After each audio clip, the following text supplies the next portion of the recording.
গরমে প্রাণ জুড়াতে নিয়ে এসেছি টক দইয়ের শরবত।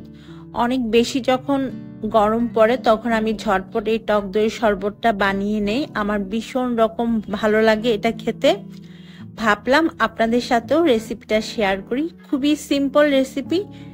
এর জন্য আমি একটা ব্লেন্ডার জারে নিয়ে নিচ্ছি 2 কাপ পরিমাণ টক দই। আমি পানি সহ টক দইটা নিয়েছি।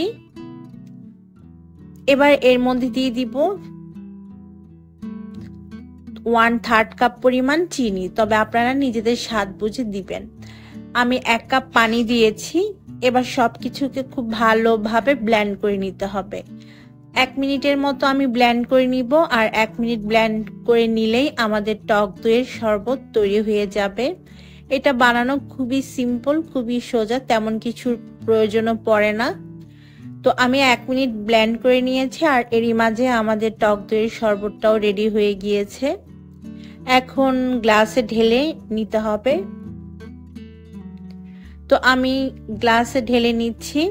আপনারা চাইলে বরফ কুচি দিয়েও ব্লেন্ড করতে পারেন, তবে আমি যেহেতু টক দইটা একদম ঠান্ডা নিয়েছি তাই বরফ কুচি দেইনি, আর গ্লাসের মধ্যেই বরফটা দিয়ে নিচ্ছি।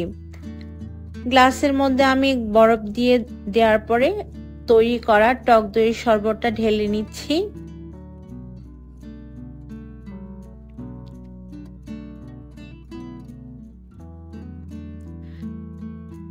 ঢেলে নেওয়া হয়ে গিয়েছে। চাইলে উপর থেকে বাদাম কুচি দিয়ে আপনারা এই শরবতটা পরিবেশন করে নিতে পারেন। ভীষণ রকম মজার, কিন্তু গরমে অনেক বেশি তৃপ্তি দেয় এই টক দইয়ের শরবতটা। আশা করছি আমার আজকের এই ছোট্ট রেসিপিটি আপনাদের কাছে ভালো লেগেছে। ভালো লাগলে আমার পেজটাকে ফলো দিতে পারেন। আর যারা ইউটিউব থেকে দেখছেন তারা আমার YouTube channel let's cook with মুনিয়াটাকে সাবস্ক্রাইব করতে পারেন। সবাই ভালো থাকবেন, সুস্থ থাকবেন। ভিডিও ভালো লাগলে আপনাদের ফ্রেন্ডস অ্যান্ড ফ্যামিলির সাথে শেয়ার করতে একদমই ভুলবেন না। বিদায় নিচ্ছি। আল্লাহ হাফেজ।